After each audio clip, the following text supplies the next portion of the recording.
Yo, ladies and gentlemen, what is going on? It is your boy David from Top Bunk Sports, and I got my guy Randy from Randy Talks Mets. De lo mío, creo que. Dilo, man. Dilo, what's up, man? Yeah, man, we're here to talk Mets baseball. We're here to get into it, bro. Facts. Well, before we get into Mets baseball, let's obviously get into the craziness that happened in Game 7 of the 2025 World Woo. Series between the Los Angeles Dodgers and the Toronto Blue Jays. Bro, what a game that was. What a game that was, back and forth. I mean, I had Toronto winning that game like that. As soon as they took the lead, I was like, and the Dodgers, you could kind of tell were creeping in a little bit, little by little, but they didn't all attack in one. And I was like, damn, okay. I was like, Toronto might take this shit. So for some reason in the back of my head, right before they went into the top of the ninth inning and they put Jeff Hoffman in there, I said, yo, it would be some shit if Jeff Hoffman loses his lead. And the one guy out of anybody in that lineup, we're talking about a journeyman. We're talking about a vet who doesn't really have anything crazy on his career. Got his one moment and tied it up with a solo shot in Miguel Rojas. Like that's the shit that you live for. Like Miguel Rojas could retire today and he has his moment. He has his moment, he has his ring. Like, bro, that's the type of shit that you live for. And then they end up going to extra innings. Will Smith hits a bomb to give him the lead. And that was all she wrote, man. That was all she wrote. They put Yamamoto in there to close the game, and the Los Angeles Dodgers are back-to-back world champs, bro. How'd you feel about that game? Yo, bro, I thought it was one of the craziest World Series I ever watched, bro. To be honest with you, like I wanted Vlad to win his first championship. I really wanted it. Toronto had a good team. They were competitive. But at the end of the day, the Dodgers won. Now you could talk about the mistake with Addison Barger at second base to end the game in Game 6. That was really awful. You could talk about Isaiah Kiner-Falefa not taking enough of a lead in Game 7 because, man, I mean, you could win a game like this, and you could talk about just overall the World Series because, like, they had an 18 inning game. It was insane. What a series! Yamamoto, credit to Yamamoto for doing his thing. I mean, pitching in 3 games in the World Series, very, very impressive. I think when it comes to the Dodgers, they're the champs again. You had Freddie Freeman, Kike, everybody. Like it's just Clayton Kershaw pitching his last game. Um, you had Blake Snell. Everybody was on deck. I was saying it was hands on deck, like all hands on deck, because I knew they were going to use all these pitchers, like Blake Snell, Yamamoto, all these guys. Even if Yamamoto pitched yesterday, like you can't make it up, man. You really can't make it up. It was craziest World Series I've ever saw. Um, but Toronto just couldn't get the job done at the end of the day. And I know for baseball, we really wanted the Blue Jays to win rather than the Dodgers, but they're the new big bad, David. They're the new big bad. I So mean, it's like Kike said, man. They're the new dynasty. They're the new dynasty. They got the weapons. They got the best players on that team. And for so much criticism that Dave Roberts gets, man, he seems to put this team in position to win day in and day out. And it's just the honest truth. The Mets were in that same position. I don't think, we'd obviously be getting hate, but I wouldn't complain. I would not complain at all. You know what I'm saying? And you just gotta tip your cap to the Dodgers. They did it their way and they won. You know what I'm saying? They are back to back champs. They could probably be champs next year if the fucking Mets, don't put their foot down. But speaking of the Mets, a horrible ending to the season. Um, where all you needed to do was win one game and have Cincinnati lose. And it's funny because Cincinnati did lose, but guess what? We lost. So we didn't make the playoffs. David Stearns comes out, has his press conference, basically holding himself accountable to an extent, talking about urgency, and basically just saying, Steve Cohen came out on a tweet and basically said like, "Yo, we're gonna do whatever we can to take a look at this." The first thing that they did was clean house with the coaching staff. No more Jeremy Hefner, which I don't see why Met fans are still trying to figure out why that's happening. I know content creators are out there talking about, well, that was a shocker to me. Why? Well, what has Jeremy Hefner really done as a pitching coach for the New York Mets? He really hasn't done anything. That's number one. Eric Chavez and Jeremy Barnes. Well, Eric Chavez for the most part is gone, and Jeremy Barnes is gone as well. Which is you. I've told you many times. Yeah. I, I've wanted their job gone since May. So, and people were telling me that I was overreacting, but I was like, no, it's not that I'm overreacting. Every time the Mets find a way to be inconsistent offensively, it doesn't change. It tends to keep going and going and going and going. Like last year, he was lucky to have a veteran like JD Martinez to really give him the advice that they did, which is why I didn't really credit, Eric Chavez or Jeremy Barnes for what they were doing as hitting coaches. I was giving that to JD Martinez.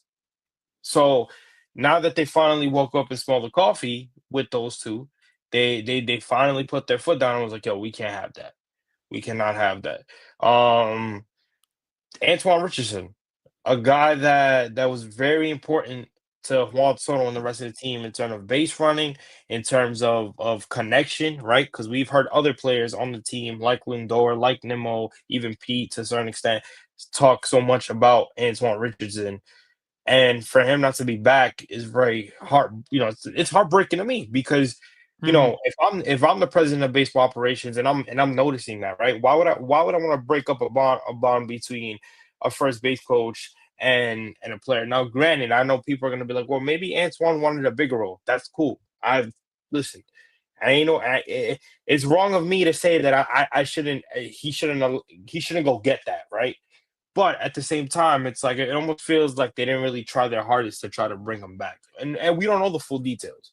But give me your take on the whole cleaning house thing, the whole situation with Antoine Richardson, and all that. Oh, well, I mean, I'm happy they cleaned house. I'm happy they got rid of who they got rid of. I mean, Jeremy Hefner, it was time. I think they need a new fresh face. It is what it is. Hopefully Justin Willard or whatever his name is will be good. Um, but they need to get better. They got to get better coaching staff guys, better coaching in general, because like you said, Eric Chavez, I mean, I know Right. how you feel about him. I mean, he's hard. He was just also like the two hitting coaches thing. I didn't feel like that was good for that. That's a good thing for a team if they don't agree with each other. And I felt like Jeremy Barnes and Eric Chavez, they didn't really agree with each other. But overall, Eric Chavez, I think he's just an immature guy. Um, so I'm happy that he's gone. And hopefully these new coaches can, coach well, overall coach well. Um, well, we see that Stearns is bringing in this like analytics coaching base, like he's bringing in the guys that he wants. You got Kai Carrera. Um, well, I mean, we'll see what happens because Kai Carrera is an analytics guy, and he's the bench coach. You got Justin Willard, as pitching coach. I mean, we'll see what happens, but overall, we just got to see action. We got to see action. Right, and bringing in Kai Correa, I know kind of ruffled some feathers, uh, because of the analytics, and fans want them to get away from analytics, right? So it's pretty interesting to see the direction that he's going already. But shout out to my guy Master Flip. He said checking in. Flip, appreciate you, appreciate the 29 that is in here, My guy watching Flip. us while we just have a regular conversation. Again, this is the first video that we're doing on the off season. How the offseason approaches, it's going to be interesting to tell based on what David Stearns has said in that end of the season press conference. So I just want to read you a little bit of an article on ESPN right here by Jeff Passan. where he said Mets named Kai Correa as bench hitting coach. Alberto oversees hitting.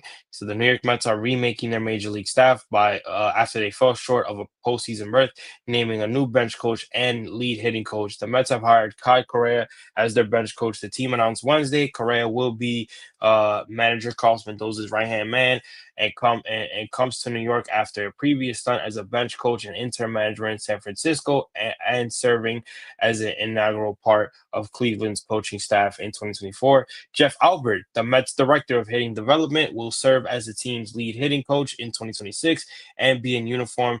The Mets said his new title will be director of Major League Hitting. Albert was formerly the hitting coach of the St. Louis Cardinals. Albert, 44, joined the Mets in November 2022 and has worked in development Cap City, helping the team rebuild a system that it has its strongest group of hitting prospects in years. He also spent 6 years with the Houston Astros, where he worked with the Mets president of baseball operations, David Stearns. The Mets plan to bring in another hitting coach to complement Albert, sources said, which is obviously Troy Snicker. We'll get into that right after. Yeah. After they fired hitting coaches Jeremy Barnes and Eric Chavez as part of the staff revamp that also included the departures of pitching coach Jeremy Hefner, bench coach John Gibbons, and third base coach Mike Sorabro, and catching coach Glenn Sherlock.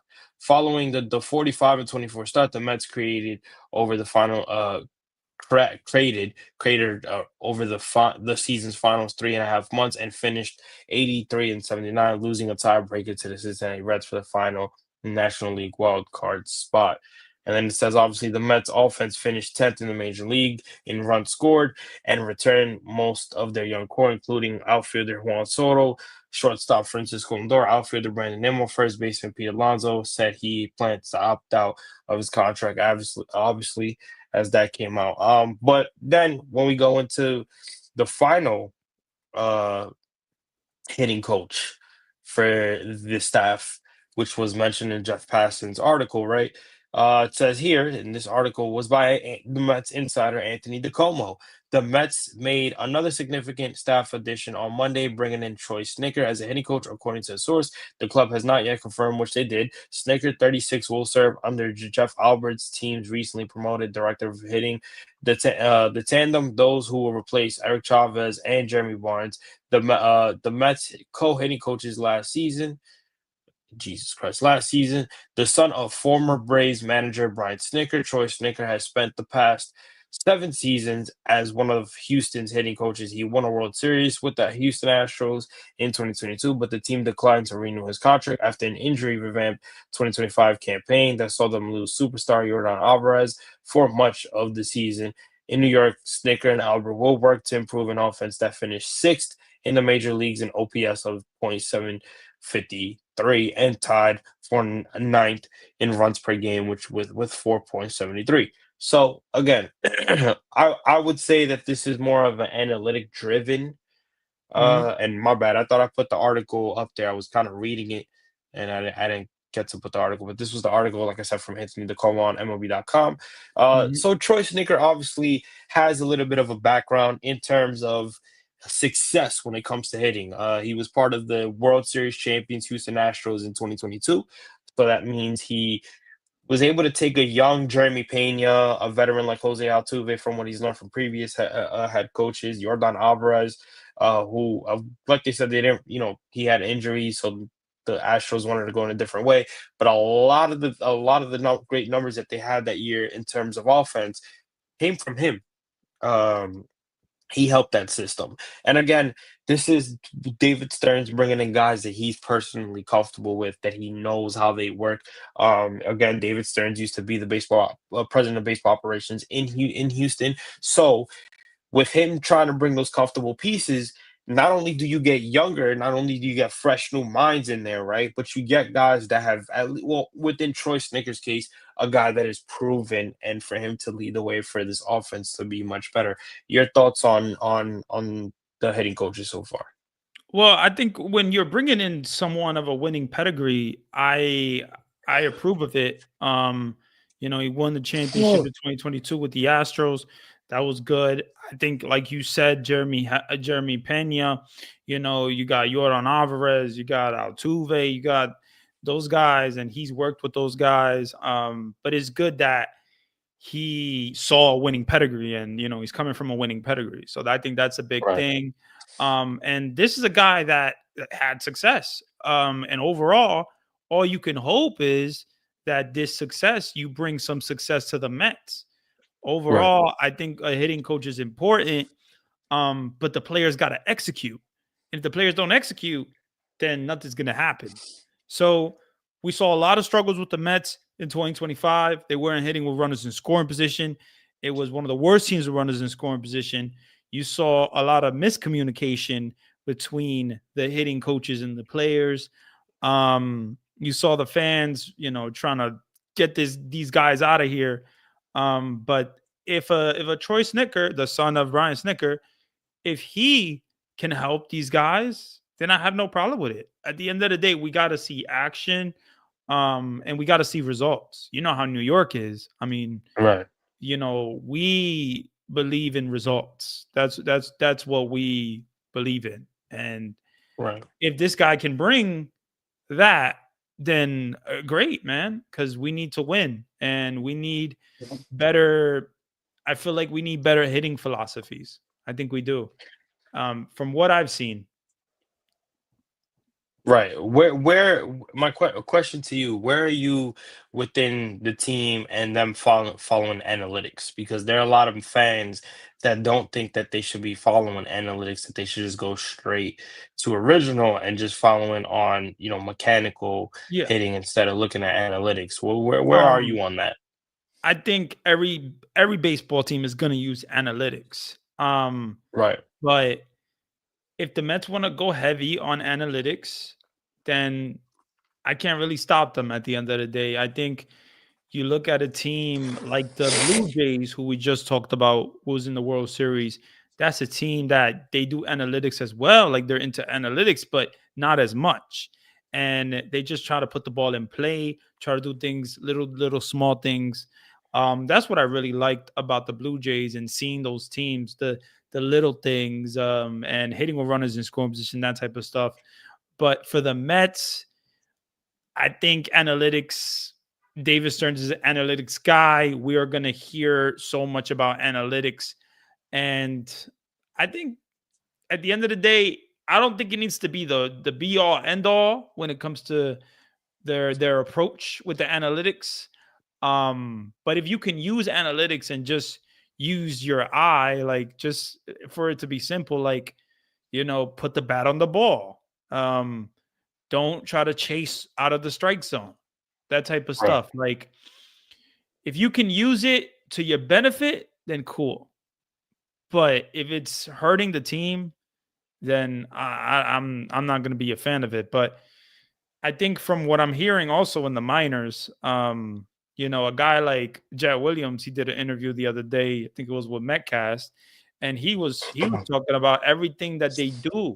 Everything that they do is analytics. So they pushing analytics on these kids. And at the end of the day, that's what they want to do. So I just hope that leads to success. Right. Right. Do you think that these guys are what do you think is going to be the difference within what like Eric Chavez and Jeremy Barnes have I've taught in the past compared to what these guys are gonna teach? Like, what do you Oh think will well, be a little bit different? so from what I feel like from what I'm reading and what I'm hearing and all that stuff about Jeff Albert, I think everything is gonna go on the final say of Jeff Albert. Is not gonna be like this co-hitting coach thing. I think Jeff Albert is gonna have the final say on how the hitting approach is. Now, Troy Snicker is coming in not to be a puppet, but he's coming in to be help with a Jeff Albert. And but the final decision is gonna go with Jeff Albert. And if they believe in Jeff Albert, then it is what it is. So I just hope that there's not a lot of confusion. And from what I'm reading, I don't think that is going to be that much confusion unless Troy Snicker doesn't agree with certain things and has an ego. I don't know. But um, I think when you look at a guy like that's coming from a winning pedigree, Like the Astros, you got to take into consideration his ideas and what he's thinking, because he has seen success. Right, So, right, but if Jeff Albert is in charge and everything goes through him, I just hope that there is a collaborative, you know, right. experience there. Right. Well, I mean, yeah, we'll see how that plays out, man. But it's a lot riding on David Stern's pause, especially after what he has said, in terms of urgency. And I always use that word because with a team that you had last year, you're expected to make the playoffs, and a lot of the ways you wanted to bring reclamation projects, this is what you're going to get. So now you talk about urgency, we're expecting urgency. On to more important things in Mm. terms of our players. Our two top players in Edwin Diaz and Pete Alonso have opted out of their contracts and have the entire fan base shaking in their boots, respected, rightfully so. If you're the Mets and you can't get a deal done with Oh, Edwin Diaz and Pete Alonso, oh my god! what's your pivot move? If I can't get a deal with none of them, Either of them. What if you're David Stearns right now, and let's say Edwin Diaz goes to San Diego, right? Because right now they don't got a closer. And let's say Pete Alonso goes to the Yankees. What's your pivot move right now? I mean, my pivot move is probably going to be to man, man, shoot. That's a hard It's a tough question, one. but it's a tough one. It's It's a a tough tough one. one. But I think I'm gonna go sign Robert Suarez and take their closer. He's gonna be a free agent. Mm, Um, is either him or Kenley Jansen. I mean, when it comes to mm, closing, not a lot of beautiful options out there. But if there's any pivot, I'm gonna try to sign Robert Suarez to close for my team because we need a closer, and Robert Suarez is a closer. Is he the most amazing closer? Probably not, but no, he's he's not better pretty. than Diaz, but He's not better than Diaz, and Diaz is hands down one of the best. But I need a closer, so I'm gonna go get right, Robert Suarez, and I'm gonna go get another setup man, and I'm gonna try to beef up this bullpen. And then the first base. Oof, that's a tough one. That's really a tough one. I think I'm gonna have to. If there's a pivot, I'm gonna go get Josh Naylor. I'm gonna go get Josh Naylor. I'm gonna put him at first base. I'm going. I'm gonna probably try to look at Alex Bregman at third. Maybe Alex Bregman at third and Josh Naylor at first. Brett Beatty at second. Maybe that'll be something. But it's not what you want because you know what you want Pete Alonso back. I want right, all these right. guys back. I don't think that this is a New York Mets team that like we have money. Like the Mets have money. So why can't they sign him? Pete Alonso, I get it. It's a little complicated, but Edwin Diaz, that should be right away. Right, right, right. Do you see yourself? I mean, not yourself. Excuse me. Do you see the Mets in a position to where they go the route of getting an Alex Bregman for third base? Now I'm gonna switch it over to third base. Do you think they go out there and get an Alex Bregman, or do you think they stay pat with Brett Beatty? Because I'm gonna be honest with you, and I love Mark Vientos to death. Every time he hit a home run, I was talking shit. I like Mark Vientos a lot. Here's my thing: there's no way if you're David Stearns, you come out and talk about fucking run prevention for Yeah. 30 minutes and Mark Vientos isn't your plan. Unless that's your everyday DH. If he's your DH every day, cool. If you're significantly talking about run prevention, I don't see Mark Vientos as part of your plan. It's the same reason why I don't see Bo Bichette. You talk about Metcalf. For some reason, Metcalf believes that Bo Bichette is a great pickup for the Mets if it comes to a possibility. I don't.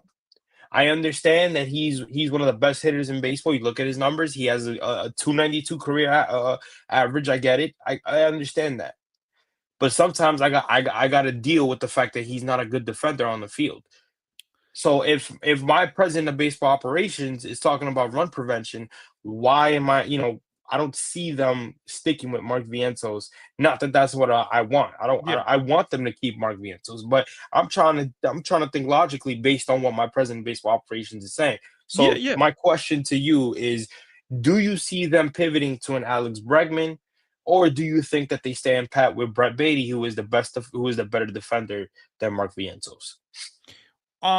So with third base, obviously Mark Vientos, like you said, run prevention. What we're hearing from our president of baseball operations, he's probably not in the plans to play third base. So, but Brett Beatty was impressive at third base. Overall, your best defensive third baseman is Ronnie Mauricio when it comes to defensive metrics. But Brett Beatty is right there, and he could be one of the best. He could have been in one of the league leaders when it comes to defensive metrics if he would have played a full season. Now, Right. I like Beatty. I like his arm. Is not the strongest arm in the world, but he is quick and he can, get it down to first base and, get that quick throw to second base. I think I really saw a lot of versatility from Beatty this year and overall pretty good year offensively. But third base, when it comes to third base, Alex Bregman is a guy that has won. He's coming from a winning pedigree. And if you Right, think right. about it, if you bring Alex Bregman here and you bring a guy and you're bringing Troy Snicker, a guy who won as well, you're bringing in winners. You're bringing in winners, and maybe that's something that the Mets team needs. I think that the Mets team does need winners. So I would love an Alex Bregman at third base for the Mets. I think this is a guy that overall has a really good offensive approach. Is he the best power hitter in the world? No, but he could probably hit you 25 home runs, bat 270, 280. He was injured. He only played in 115 games last year. I think when it comes to Alex Bregman, I would love to see him at third base. Do I see the Mets trying to get him? Probably not. I don't know because it's like he's gonna want a lot of money. He's gonna want a lot of money. He's probably gonna want a So lot of years. okay, so let me And ask you this question then. Let me ask you this question then. I gotta go in, right? So we're gonna stick to the Bo Bichette thing real quick. I hate it, but Boba Shet. I'm gonna play, but I'm gonna play with you for a second. Pause.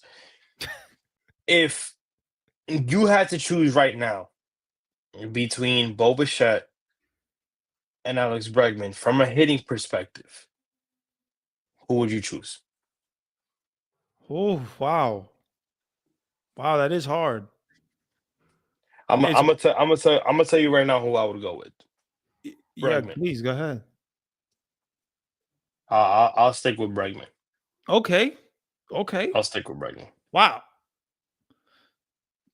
Can I ask you why? Why I'll are you stick with sticking with Bregman over Bichette? I'll stick with Bregman because he is a little bit of a better defender. I know he's older, but I need to win now. I can't think about my future. This is a guy that is still creating contact.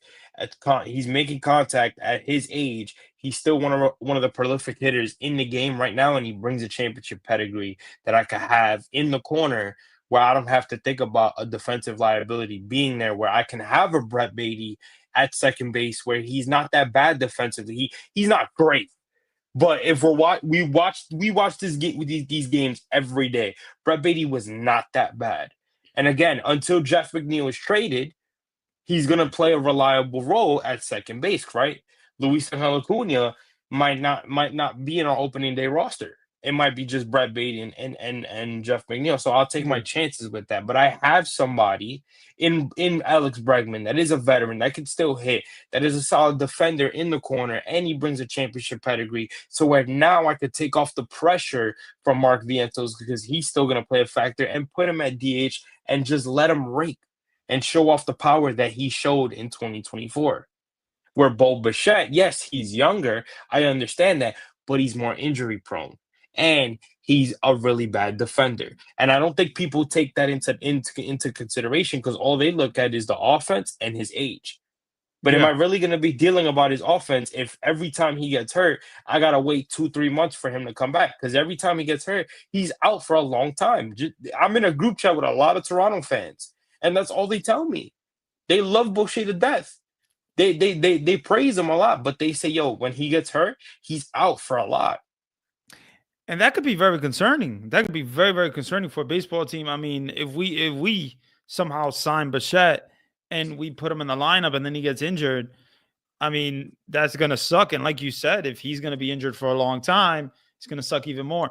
I Right. think I think who I would pick. Damn, man, because it's I like Bichette. I like his offense, and I feel like he would be perfect offensively for this team. It would give this team a right-handed bat, a guy that you can plug in and put in the second, Yo, spot in the lineup. what up? Yes, Yeah, sir. so you could put him in the second spot in the lineup overall. And I think, I mean, you got Lindor. Let's say you got Lindor, and then you got Bichette, and then you got Soto, and then you bring back Alonso. I mean, I would love to see a lineup like that. But it's tough. It's tough because I really like Bregman, and I would love a Bregman. So, but if I had to pick one, it's going to be most likely. It's going to be most likely Alex Bregman. Because I think you could put Alex Bregman at third base and you can put Beatty at second base. And then overall, you're giving this lineup a right-handed bat, that a guy that has come from a winning pedigree, a guy that is overall a good hitter and a really good defender. So I would love to see Alex Bregman at third base. I really would. Let me see here. A comment here from Meanwhile in Syracuse. Bo Bichette all day. He's only 28. Yeah, he's only 28. You're right. But is he the better fit for the New York Mets? I don't know. But we have an infield, and I'm sick of seeing Nimmo, Soto in the corners.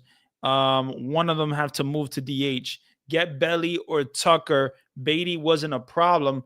The only outfield looking that I think when it comes to the outfield, I think you're right. Nimmo to me is a guy that I would want to move to either DH or overall move in general. But I think Nimmo, he had a good season. He had a good overall season. Was it the most amazing season? Not the most amazing season, but overall had a pretty good season. I mean, he had 20 something plus home runs, 90, I think it was 90 something RBIs. So this is a guy that overall is a talent that you would want on this team, but I don't want Brandon Nimmo to be the cleanup hitter. I don't think Brandon Nimmo should be the cleanup hitter in 2026.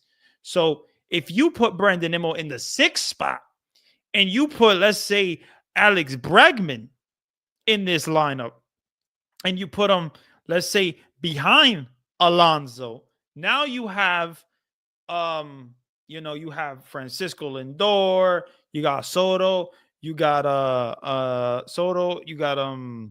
Alonso, and then you got Bregman.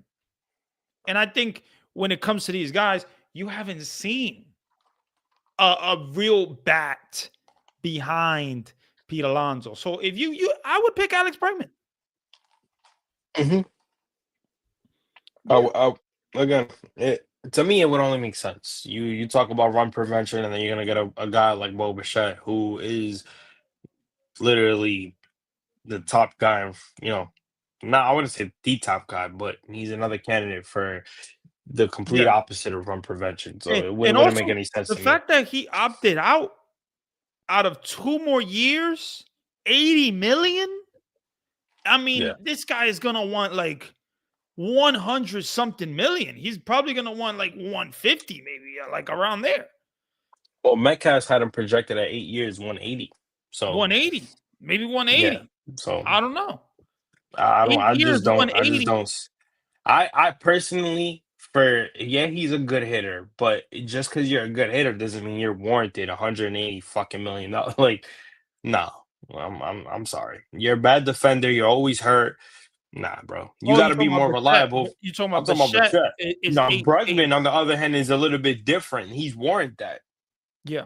Like, again, you know what I'm saying? I don't really got to question his defense. Shout out to meanwhile in Syracuse, New York. He says, but we have an infield.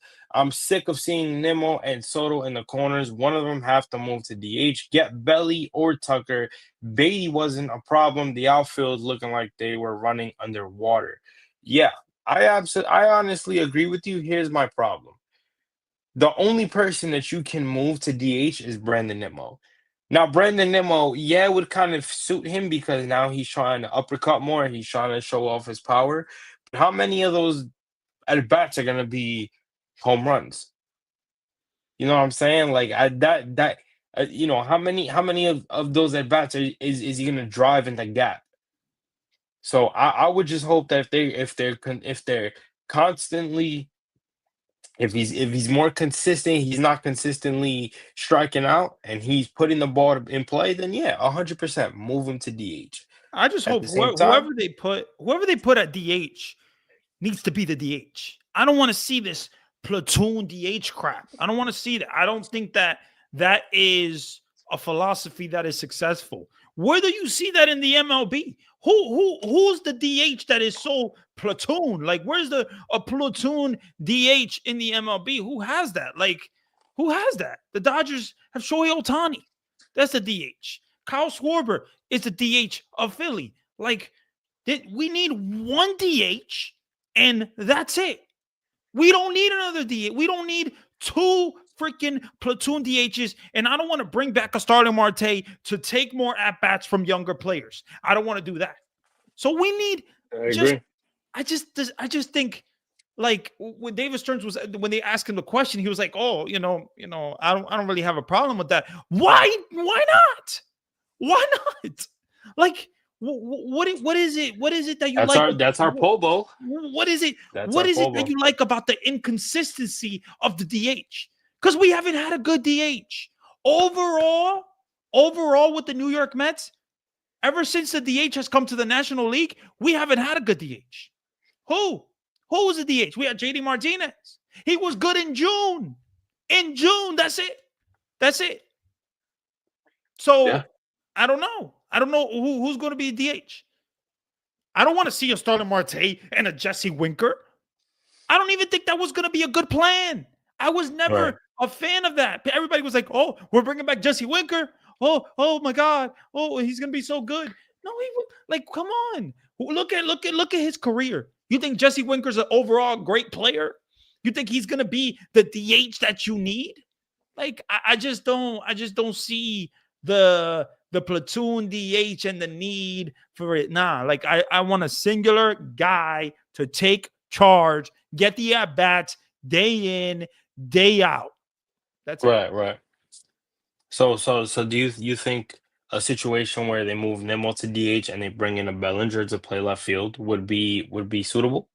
Oh, I mean, listen, I would love that. I would love that. I think Cody Bellinger is a guy that overall, if you bring him, Cody Bellinger, to this team, a guy that doesn't swing and miss a lot, a guy that overall can play you pretty good defense, has a pretty good arm, has speed, is athletic, can Right. play multiple positions because he could play first base too.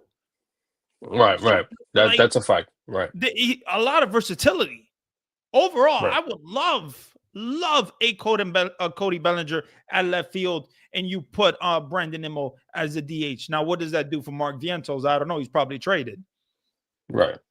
Right, right. I mean, again, this is where they got to really sit down and really have a conversation. Like, who is going to what moves are they gonna make with that? Because again, those are holes you got to fill. You're Those are right. holes you got to You're fill, right. and you cannot come back next year with the same team. You just No, you can't. can't.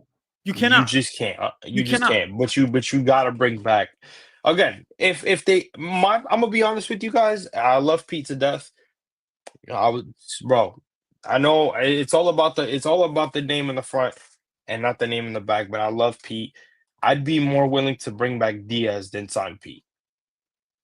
I think Diaz is the heart of the Mets. I think I you agree. need I agree. Diaz. I think you need Diaz. You really who is better than Diaz? He had a I agree. 1.63 ERA. He I is your agree. top-notch closer. There is not a better name out there. You can't let you can't let the Dodgers talk to him. You can't let nobody else talk to him. Nobody No. should be talking to Edwin Diaz. Edwin Diaz should be here. Edwin Diaz needs to be here. He loves the Mets. He loves Yeah. the Mets. He only opted out because of of probably the players was telling him, "Hey, you should opt out." You know what I'm Hmm. saying? Get your Hmm. money, get your security. But this guy, the Mets cannot let go of Edwin Diaz. If they do, I'm gonna lose my trust in David Stearns completely.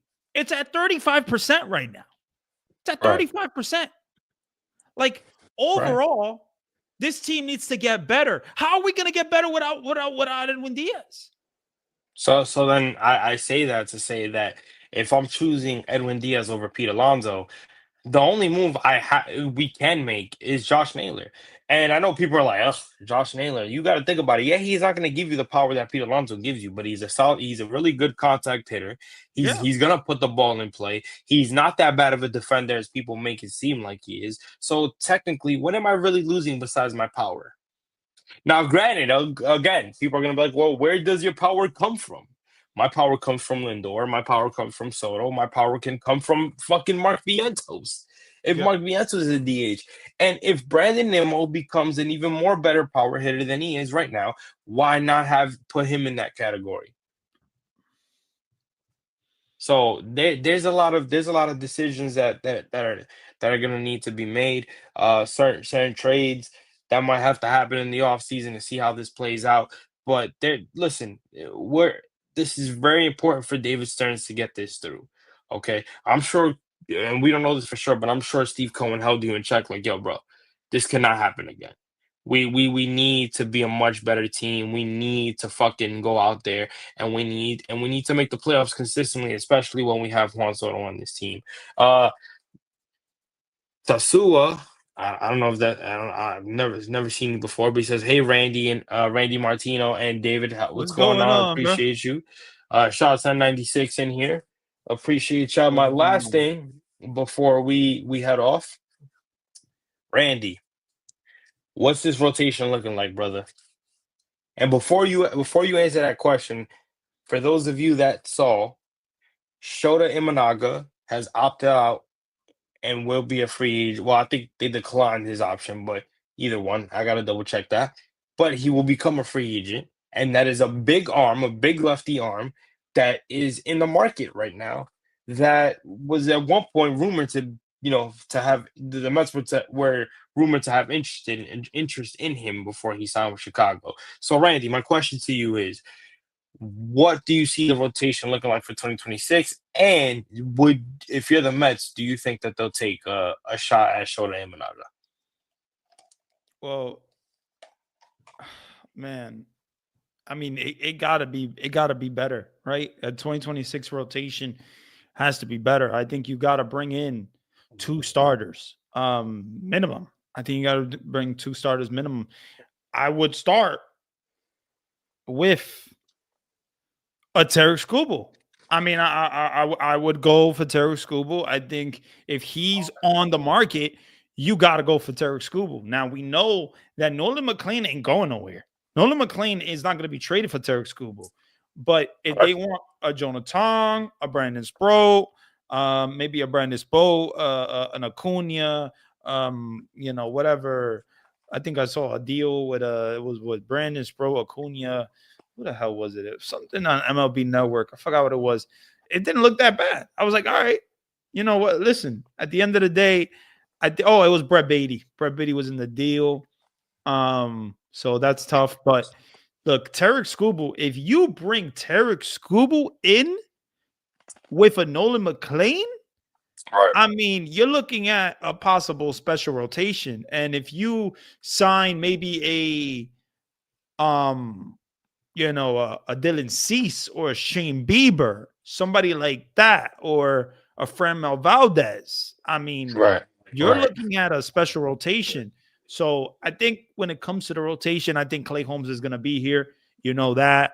Clay Holmes is going to be here. He fished ninth in the RA. He was one of the best in the RA. David Peterson, he's probably going to be here too. And then you got Sean Manaea. So I think this is probably going to be a 6-man rotation is what we're really looking at. But my guess or my hope, my true hope is a Tarek Skubal and a Shane Bieber. McLean, Clay Holmes, David Peterson and Sean Manaea. And I'm trading Kodai Senga. I'm putting them in the bullpen or something. Because I can't. I don't know, man. With Senga, to me, he's just a soft pitcher.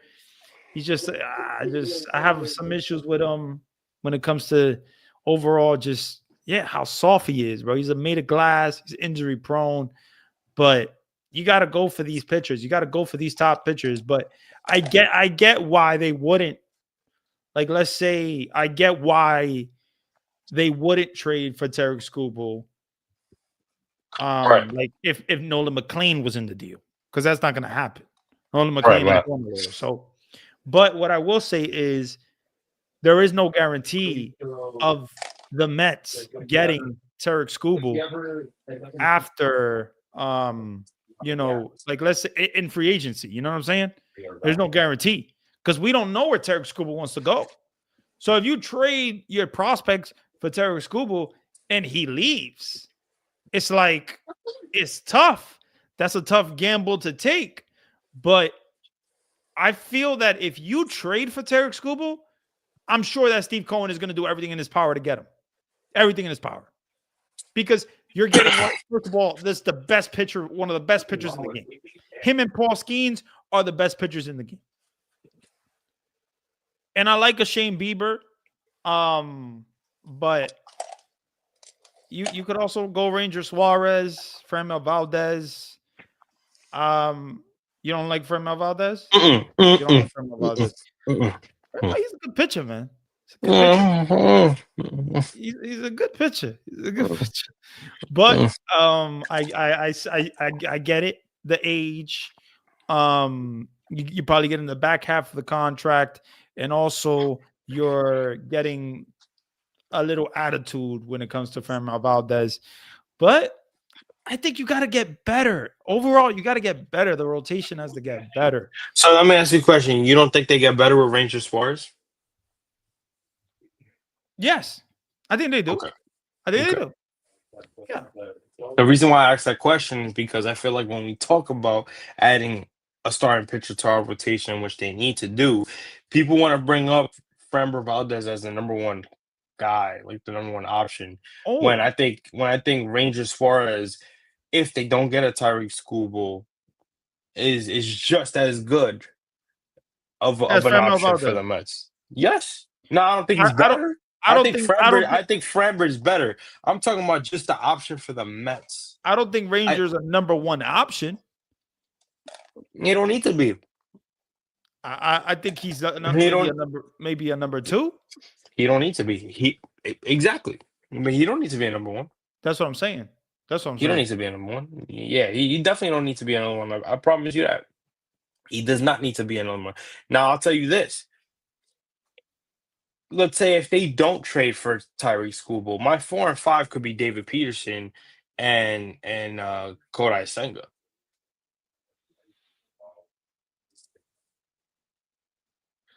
Um, unless they put him in the bullpen. you're 4 and 5. You said. Yes. Say again. You said My David f- Peterson and Kodai Senga and Cora saying, and what happened? And Sean Manaea. bullpen. Or you could flip it. Or you could flip it. But I'm not putting Shamanai as my 1, 2, or 3. Oh no no no no no! Yeah, No, Sean Manaea cannot no, be. oh, no, Sean Manaea cannot be any no, part of a 1, 2, 3. no, no, no, no, no, No no no, no no no. no. There's too many No, question marks no, with this team. Nolan McLean will be my number 3. Nolan McLean. Yes, that's what I want to see. I want to see. That would be my number 3. I Yes. want to see them get 2 starters and you make McLean a number 3. But obviously, if he pitches like an ace, I mean, you get a plus plus plus. So I'll tell you one. I'll tell you another one that they should go after. Matter of fact, here it is. And this is if they don't trade for Tyree Skubal. Freddie Valdez, Ranger Suarez, Nolan McLean, David Peterson, Kodai Senga. you said Valdez. No, I'm talking about no. I said Freddie Peralta, Ranger Suarez, Nolan McLean, David Peterson, and Kodai Senga.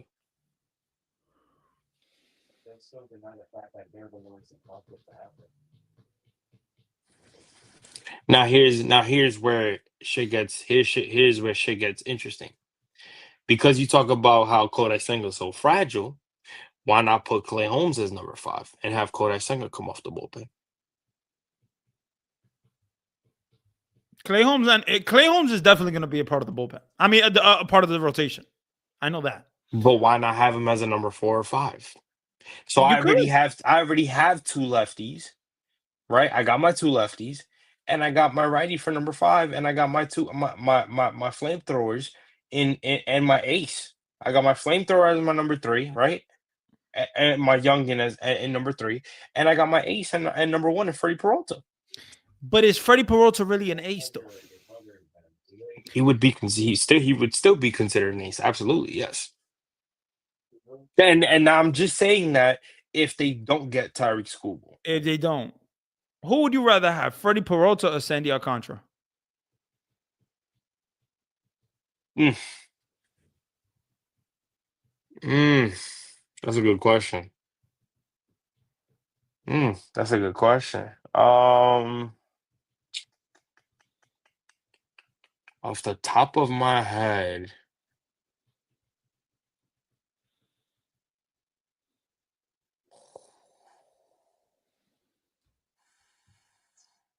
ooh,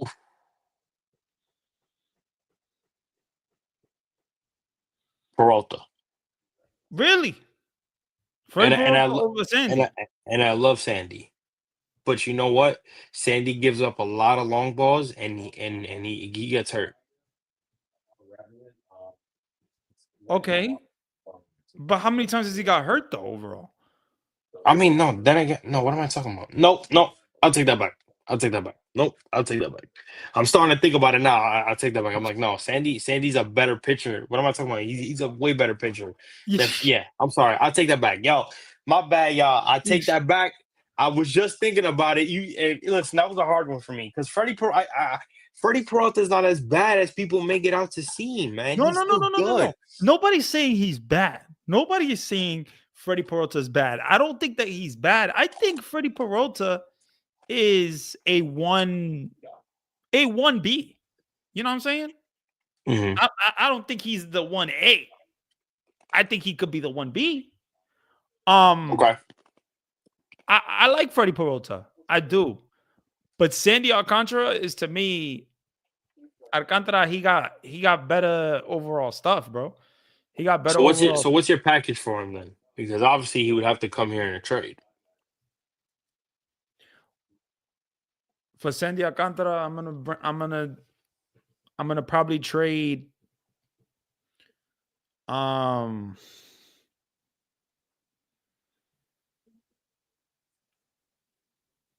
see, I'm thinking. about what they need because I don't know exactly what they need. I know the pitching, they don't need pitching. They don't need any pitching. They don't. If they have too many prospects for pitching. They got Thomas White. They have another pitcher. They got Edward Cabrera. They got Yuri Perez. They got another lefty. Like it's so many pitches that Miami got. So I don't think pitching is something that they're gonna need. So, but if they do want a pitching prospect, I'm giving them. See, I'm not giving them a Jonah Tong for Sandy. I'm not doing that. But you don't think Miami's gonna ask for that? You know they're gonna ask for a top pitching prospect, in my opinion. I think they're gonna ask for it. But are you giving up Jonah Tong for Sandy? I mean, it depends, brother. You talking about getting the ace now? Now again, you know the asking price is gonna be high. So all right. So how about this, right? And shout also, out it's in the to division. It's in the division. So it's in the division, but how well is Jonathan gonna turn out?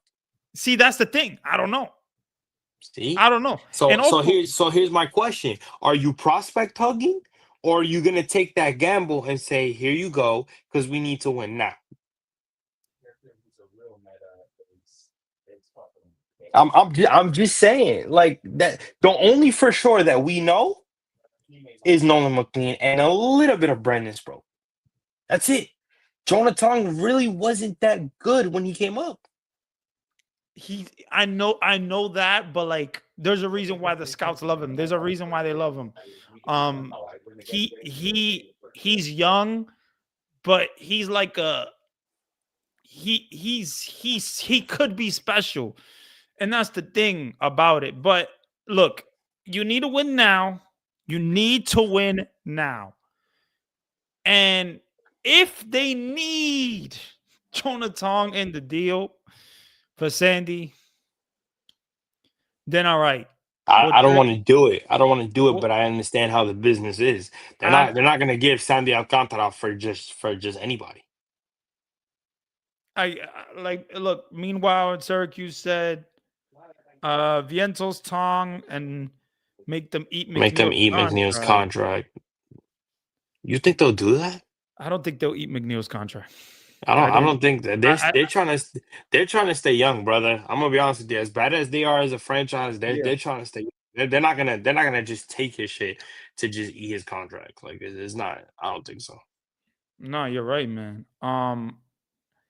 I think I know a team that would probably do it. That would probably eat his contract, and that would probably be the Angels. But the Angels don't have anybody special that we can honestly be like, yo, let's look at what they got. So. I think Jonathan. See, I don't want to give them a Vientos. I really don't. I don't want to give them a Vientos because if we give them a Vientos and Vientos kills us for the next years, we're gonna be pissed off. I don't want to give them Vientos either, but here that's part of the business. We're gonna have to give somebody valuable because of who Sandy Alcantara is. Then maybe I'll give them a Jonathan. You're not getting Jet. No, of course not. No, they're not trading Jet. I'll give them a Ryan Clifford. Okay. I think Ryan Clifford could fit that team. I think they can. I think it could. I would do that. Jonathan, Ryan Clifford. I'll give him a Nick Morabito. I was gonna say Luis Angel Acuna, but okay. Oh, I'll give them a Nick Morabito. I think a lot of teams like Nick Morabito. I mean that would work too. That's okay. That would actually work too. That could work. Sorry. That's actually pretty interesting. If you get a Sandy Alcantara for that deal, then I mean, why not? I mean, because you're getting Sandy, a guy that could be, I mean, your ace. Like, if you get Sandy, Nolan McLean, and you sign a Ranger Suarez. Right. Now, we're talking about a pretty good rotation. That's a way better rotation than what we had last year. That's way better. And here's another thing too that I think meanwhile in society put. What about Clay? What about Holmes and Canning? They were good. The Holmes, I already addressed that. I think me and Randy both agree he's gonna be in the rotation. Canning, I wouldn't bring back. Yeah, he was good, but we've said enough is enough with the reclamation projects. Like that gotta go. That has to go. We're done with it. We don't need it. He tried it. It worked 1 year. The next year he did it again, and it didn't work. Especially when you got the big fish in Juan Soto, and then we missed the playoffs. I don't need that again. I want to make God. I want to make sure that we have guys in here. We have guys that are we're comfortable with and that are already proven to a certain extent. So that's why Ranger Suarez would make more sense. Sandy Alcantara, even though he hasn't won anything, he's proven that he could be an ace and he has quality stuff. So, Yeah, I mean, uh, look, you got to get better. You got to get better, but I mean, the if you get a Sandy, you get Nolan McLean, you get Ranger, it's a good rotation. But is it the best rotation that you can have? I don't know I because wouldn't if say I you're wouldn't say it would be the best, but it would be better than what the fuck we had last year. you're right, you're right. But is it better or is it in contention with a Dodgers rotation? You're talking about a Sandy as your ace, Ranger Suarez as your number two, Nolan McLean as your number three, Clay Holmes is your number 4. Clay Holmes is your number four, and your number David five is Peterson. David Peterson. I think it's a good You know, rotation.